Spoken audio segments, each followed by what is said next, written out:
Diabetes का इलाज रेडविन के साथ निकट फातिमा स्कूल गोंडा। यातायात में दुर्घटना सिर्फ इसलिए होती है कि आपका खुद पर कंट्रोल नहीं होता। युवा अपनी क्षमताओं को देने योग्य बनाइए।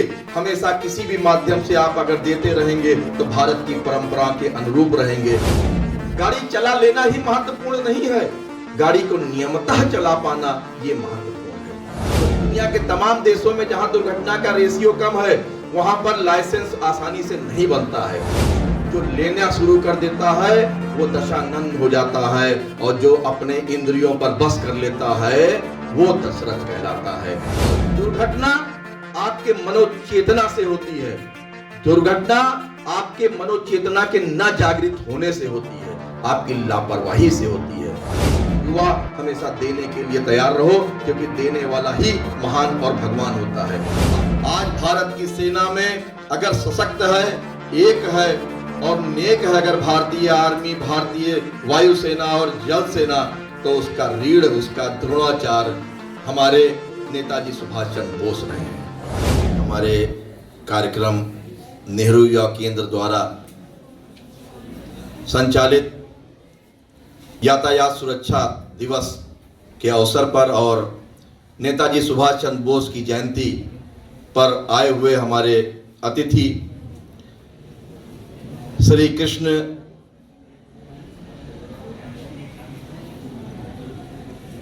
Kumar ji, Krishna Gopal Gupta ji, manager GPML inter college कौड़िया, गोपाल मित्तल जी, मारवाड़ी युवा मंच से, वरिष्ठ या अतिशोक्त नहीं होगा कि गोंडा के एक जाने माने उद्योगपति जिन्होंने अपने दम पर गोंडा में एक ऐसे ब्रांड की स्थापना की जिसको सोच पाना या कर पाना लोगों के लिए असंभव था। अटारियो, जो कि आज गोदरेज या बड़ी बड़ी कंपनियों के बराबर एक अपना नाम बना चुकी है, ऐसे चेयरपर्सन को मैं पाकर के अपने विद्यालय में धन्य हूँ। इसके साथ नेहरू युवा केंद्र से डॉक्टर रजनीकांत जी, आपका ढेरों अभिनंदन, स्वागत है। मीडिया कर्मियों, आप सभी का अभिनंदन है। गोंडा पब्लिक पोस्ट से शिवानंद जी, आपका स्वागत है। इस कार्यक्रम में उपस्थित सभी वॉलेंटियर्स जो नेहरू युवा केंद्र से आए हुए हैं, आप सभी का स्वागत, अभिनंदन है। इस विद्यालय के प्रधानाचार्य, शिक्षक और बच्चों, आप सभी का बहुत बहुत आभार है। डायबिटीज का इलाज रेडविन के साथ निकट फातिमा स्कूल गोंडा। आज का जो कार्यक्रम है नेताजी सुभाष चंद्र बोस की जयंती, इससे बड़ा कार्यक्रम मैं कुछ नहीं मानता हूं।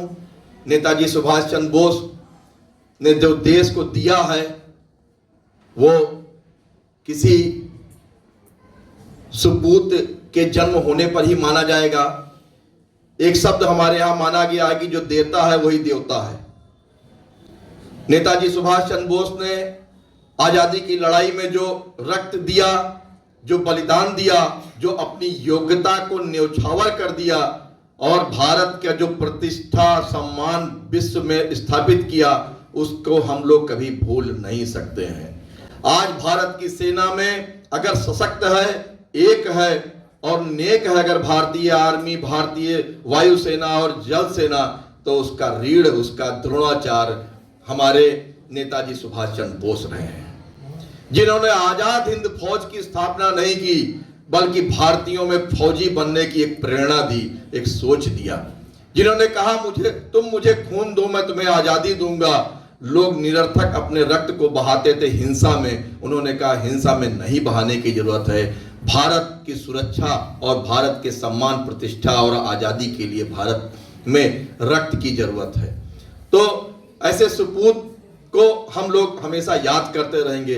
दुर्भाग्य का विषय है कि नेताजी सुभाष चंद्र बोस को जो अंग्रेजों द्वारा जो अपमानित किया गया था, जो उनके ऊपर आरोप लगा था, वो आज भी भारत के आजाद होने के बाद भी वो आरोप हटाया नहीं गया। नेताजी सुभाष चंद्र बोस को अपने जीवन की अंतिम अवस्थाओं में अकेला छोड़ दिया देशवासियों ने, मैं देशवासियों से शिकायत दर्ज करता हूं कि देशवासी कभी भी देश के सपूतों को छोड़ा नहीं करें, उनको हमेशा लेके चलें। डायबिटीज का इलाज रेडविन के साथ निकट फातिमा स्कूल गोंडा।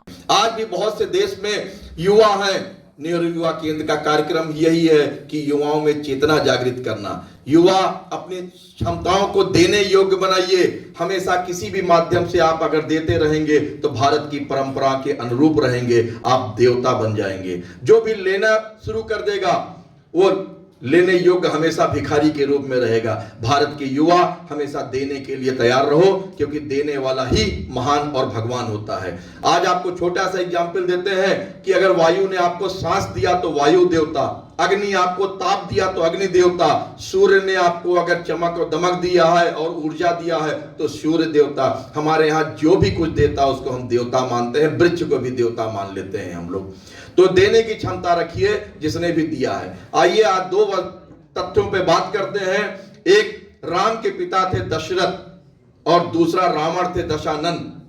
दशरथ 10 इंद्रियों पर जिसने वश किया हो, अपने मोक्ष, माया, लोभ, इन त्याग, तमाम सारे ऐसे 10 इंद्रियां हैं जिस पर उन्होंने क्या किया, अंकुश किया और अपने इंट्रोवर्ट हुए और देने की क्षमता जागृत किया, वो दशरथ कहलाए। और इसी के विपरीत में दशानंद, जो कि इतना विद्वान प्रखंड होने के बावजूद भी लोभ माया में पड़ गया और अपने बहिमुखी आ गया।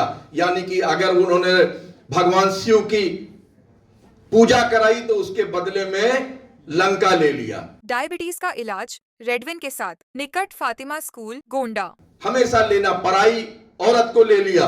जो लेना शुरू कर देता है वो दशानंद हो जाता है, और जो अपने इंद्रियों पर बस कर लेता है वो दशरथ कहलाता है। और जिसकी इंद्रियों पर बस होगा वो रामत्व को प्राप्त करेगा और उसके घर में तभी सिद्ध भगवान का जन्म होगा, राम का।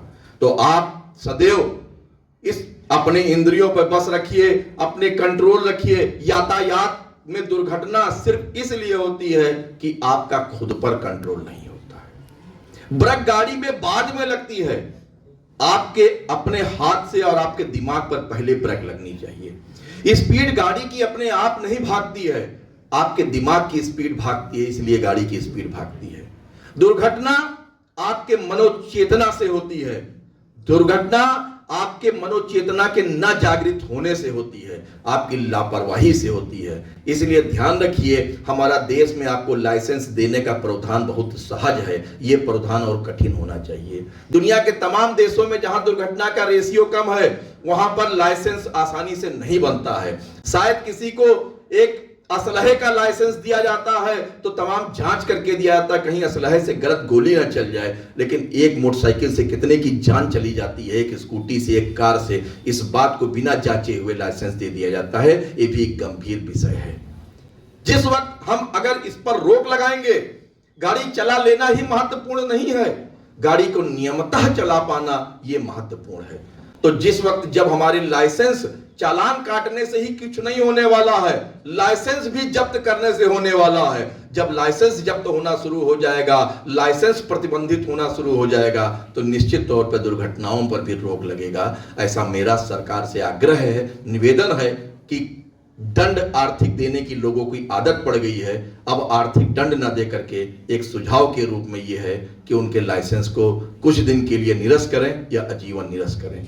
ज्यादा ना बोलते हुए, समय की बाध्यता है, हम चाहते हैं कि आगे का कार्यक्रम जो हम लोगों को जाकर के वॉलेंटियर्स को लेके जाना है, जहां पे गुलाब की पंखड़ियां देना है, गुलाब का पुष्प देंगे, निवेदन करेंगे कि जैसे गुलाब मुस्कुरा रहा है ऐसे आपका परिवार और आप मुस्कुराते रहें, तो कृपया दुर्घटनाग्रस्त ना हो। इसलिए हेलमेट और सीट बेल्ट का सदैव उपयोग करें, स्वयं सुरक्षित रहें, अपने घर को सुरक्षित करें और समाज को, देश को सुरक्षित करें।